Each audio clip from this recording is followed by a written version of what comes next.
क्योंकि अब स्कूलों में पढ़ाए जाने वाले एनसीईआरटी का सिलेबस बदलने वाला है। एनसीईआरटी बच्चों के लिए एक नए तरह का सिलेबस लेकर आई है, जिसमें पहली से लेकर 12वीं कक्षा तक के छात्रों के लिए 7 नए टीचिंग मॉड्यूल्स जोड़े गए हैं। और ये न केवल पढ़ाई को आसान बनाएंगे, बल्कि बच्चों की सोच, उनकी समझ और उनके स्किल्स को भी निखारेंगे।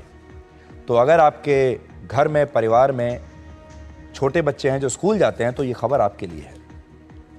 तो अब नए सिलेबस में जो पहला मॉड्यूल है वो है डिजिटल इंडिया का, जिसमें छोटे बच्चों को डिजिटल भुगतान करने के बारे में सिखाया जाएगा।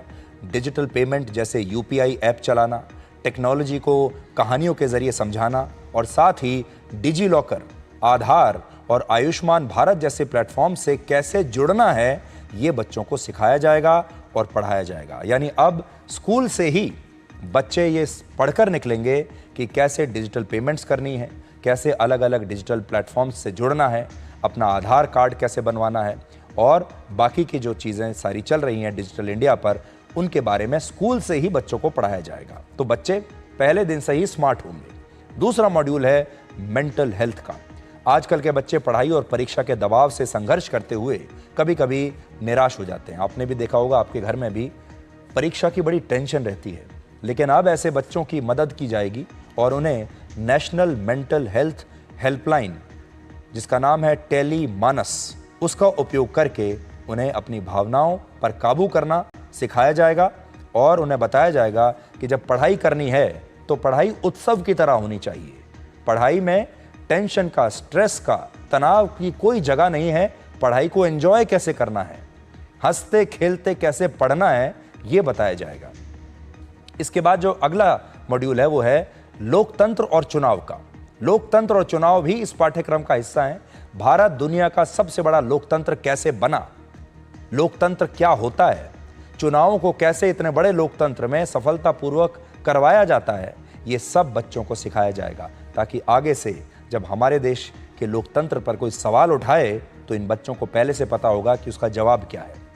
इस नए सिलेबस में कोविड के बारे में भी पढ़ाया जाएगा, जिसमें कोविड जैसे आपातकालीन हालात से निपटने के उपाय और सावधानियां सिखाई जाएंगी कि आगे भविष्य में अगर कोविड जैसी स्थिति इस देश में पैदा हो जाए, जो कि बिल्कुल असामान्य स्थिति है, तो ऐसे में क्या करना है, ये बच्चों को स्कूल से ही बताया जाएगा।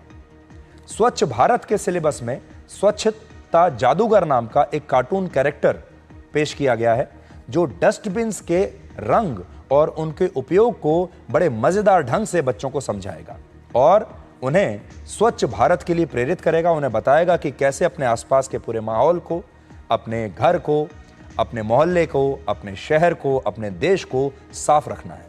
और इसी तरह खेल के टीचिंग मॉड्यूल में बच्चों को नीरज चोपड़ा जैसे खिलाड़ी, मनु भाकर जैसे खिलाड़ियों के बारे में पढ़ाया जाएगा, उनकी कहानियां बताई जाएंगी और खेलो इंडिया कार्यक्रम से भी उन्हें जोड़ा जाएगा। और अंत में इस देश की विरासत और विकास, बच्चों को काशी विश्वनाथ कॉरिडोर या कोणार्क मंदिर जैसे स्थलों के बारे में बताया जाएगा। उनका महत्व बताकर भारत की इतनी पुरानी समृद्ध संस्कृति और धरोहर पर कैसे गर्व करना चाहिए, ये सिखाया जाएगा। और ये हमारे देश के स्कूल के सिलेबस में एक बहुत बड़ा बदलाव है, क्योंकि अपने देश से सीखना और अपने देश की संस्कृति को जानना, ये बच्चों को पहली बार इस तरह से स्कूल में पढ़ाने की शुरुआत अब होने वाली है। और एनसीईआरटी की इस पहल से ये संदेश साफ है कि शिक्षा अब बोझ नहीं है, एक उत्सव है। और अब कोई ये नहीं कहेगा कि पढ़ोगे लिखोगे तो बनोगे नवाब, खेलोगे कूदोगे तो बनोगे खराब। जब हम लोग स्कूल में पढ़ते थे तो हमें यही बताया जाता था कि अगर पढ़ोगे लिखोगे तो नवाब बन जाओगे, खेलोगे कूदोगे तो खराब बन जाओगे। हम यही पढ़ते पढ़ते सुनते सुनते बड़े हुए हैं। लेकिन अब की जो पीढ़ी है उससे ये कहा जाएगा कि पढ़ोगे लिखोगे तो बनोगे नवाब और खेलोगे कूदोगे तो भी बनोगे नवाब। ये अंतर है पुरानी पीढ़ी में और आज की पीढ़ी में। तो आज के लिए डी कोड में इतना ही।